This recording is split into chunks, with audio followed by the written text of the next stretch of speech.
Hey guys, it's Toby Johnson from Volunteer Pro. You may not know who we are. If you want to learn more about what we do, we help leaders of volunteers strengthen their volunteer efforts. You can check us out at volpro.net.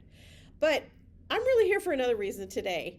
Carol Scott of the National Ombudsman Resource Center asked me to come and talk to you a little bit about volunteer recruitment.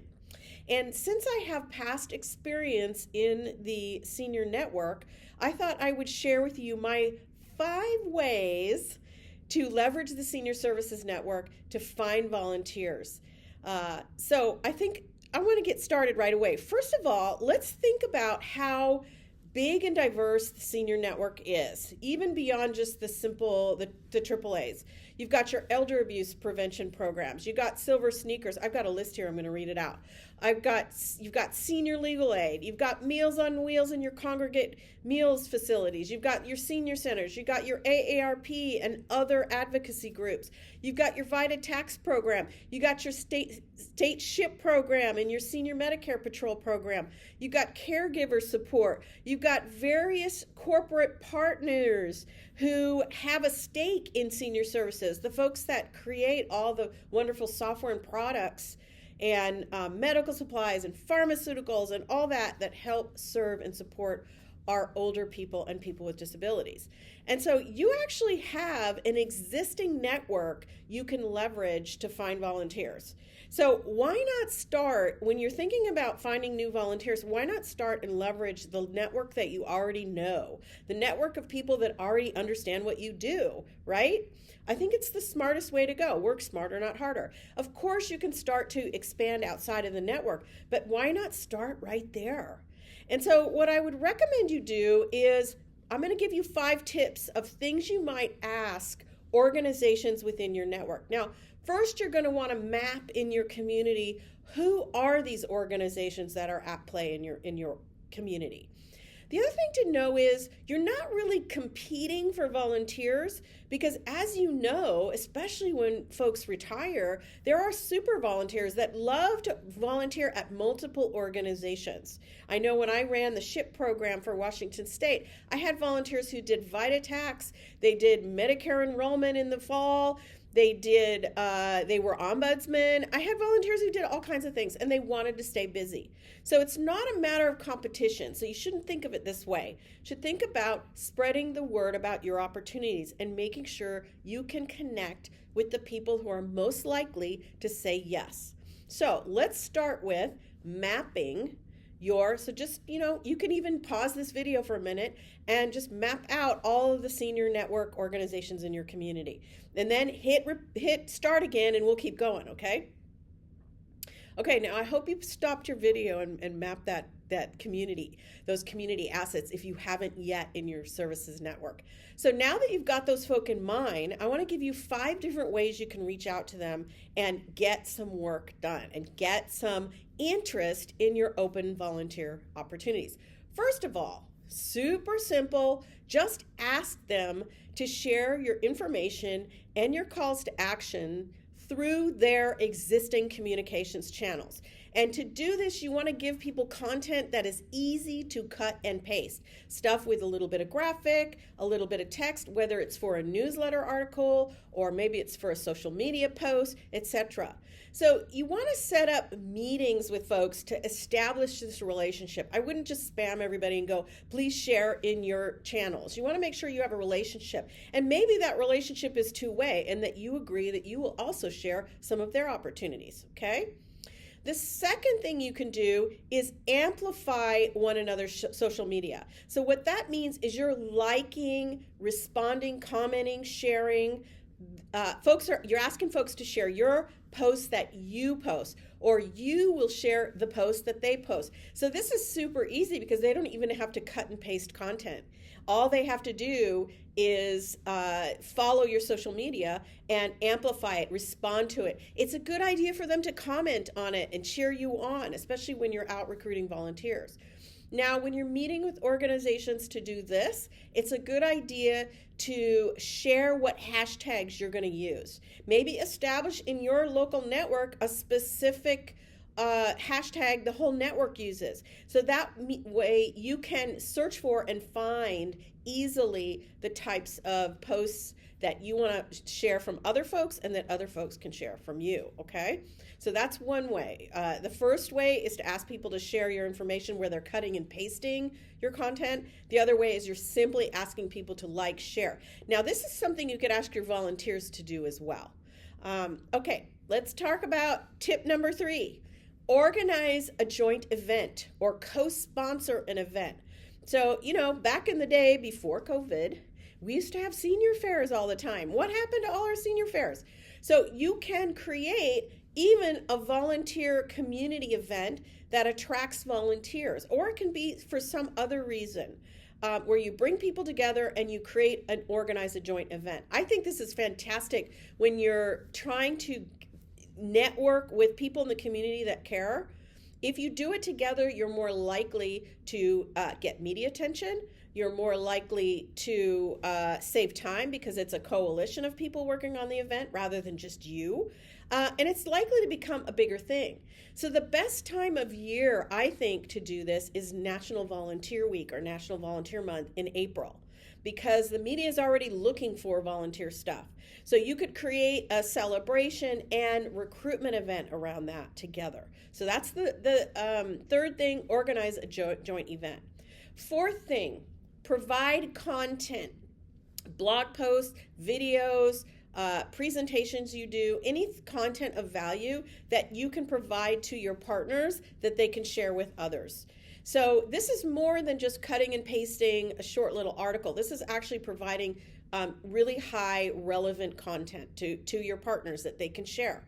Whether it's a slide deck or just a simple slide that they might add into their community education projects. Folks are out doing senior Medicare patrol. Would they be willing to include a slide that also asks people about the types of volunteering they're interested in and maybe offers a few options? So maybe not everybody wants to be senior Medicare patrol. Maybe some people want to become a long-term care ombudsman.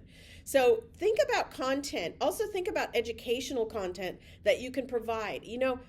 Senior centers, AAAs, etc., they have newsletters. And they need to provide content for those newsletters. And it takes work to write and create that content. So if you can find and create content that's of value to their audience that also has a little PS about volunteering, they may be willing to share it because it's less work on their end, right?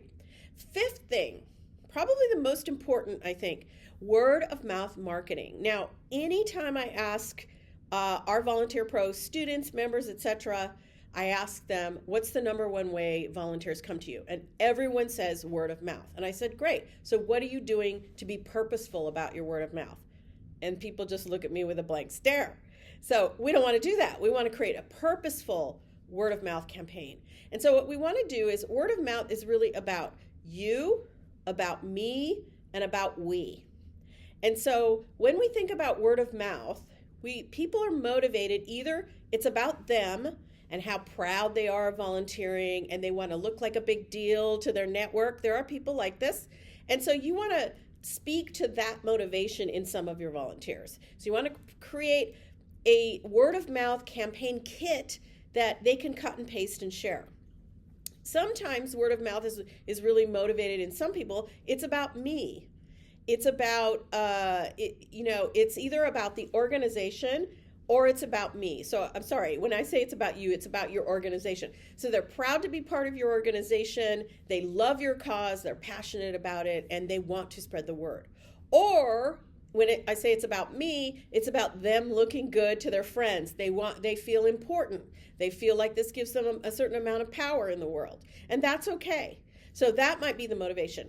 The other motivation is it's about we. We are working together. We are creating this in our community. I think the about we, when it's about we, it's the most powerful when it comes to word of mouth marketing. And so if you frame your messaging and you understand these motivations in folks as to why they might share, then we're in a hotel room and there's somebody driving around out back. I hope that's not bothering you. So I'm going to keep going, so it's either about you, about me, or about we. And we want to make sure that we are tapping those emotions in some way or those motivations. You also want to create, as I said earlier, some type of press kit or ambassador toolkit that people can use, that you're sharing stories that they can pass on about your organization and your program, that they can share, that there's things they can cut and paste into their own social media and share with their own networks, that there are maybe even slide decks if they're going to go out and make presentations in the community. So you want to equip your ambassadors. You want to tap their motivations. You want to equip them with the tools it takes to mount a word of mouth campaign. Now, you can also just do a very simple tell a friend campaign where for 1 week and 1 week only, you share with everybody the social media posts to share, and you ask people to share every day. So you've provided the content and you're just crowdsourcing the distribution of that content Monday through Friday or Monday through Sunday, and you give them 5 days or a week worth of content. Everybody does it together. You have a kickoff event, and then at the end, and it can be online, and then you have a celebration event at the end, and you talk about the results you got. That's simple. It's not complicated, right? But again, you want to really speak to people's motivations. It's either about you, about me, or about we. Whatever people's motivations, just speak to it. Say, do you love this cause? Or are you proud of your work here? Or do you enjoy working as a team? If any of these 3 things speak to you, then please join our word of mouth campaign. It is that simple, really, that simple. Okay, so to wrap it all up, the 5 tips to leverage your network. Number 1, ask them to share information and calls to action through their own communications channels. These are the different organizations within your network. Number 2, agree to amplify one another's social media. Number 3, organize or co-sponsor a joint event. National Volunteer Week is a great time to advocate for volunteerism in your community. Number 4, provide content, blog posts, videos, talks, whatever, and ask your partners to share those in their communications channels. And then 5th and most powerful, create a word of mouth campaign.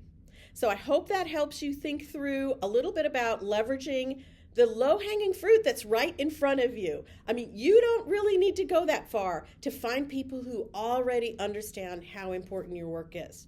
Your work on behalf of seniors, family members of seniors, in making sure that folks who are in long-term care facilities and getting long-term care are getting the best care they can and able to advocate. You know, not every patient is able to advocate on their own behalf. And as long-term care ombudsman, your role is so very important to helping people live a life of dignity. Everybody deserves to live a life of dignity at every life stage. Every single life stage, we all should be able to live in dignity, and your work helps people do that. So thank you so much for what you do. I hope these tips help you. And hey, if you want more, check out the Volunteer Nation podcast, where you get your podcasts, or the Time and Talent podcast, where you get your podcasts. Both of those podcasts I am a host or a co-host on. Or come visit us at volpro.net. Thank you very much, and I was happy to share these tips. And thanks to Carol and her team for inviting me. Take care.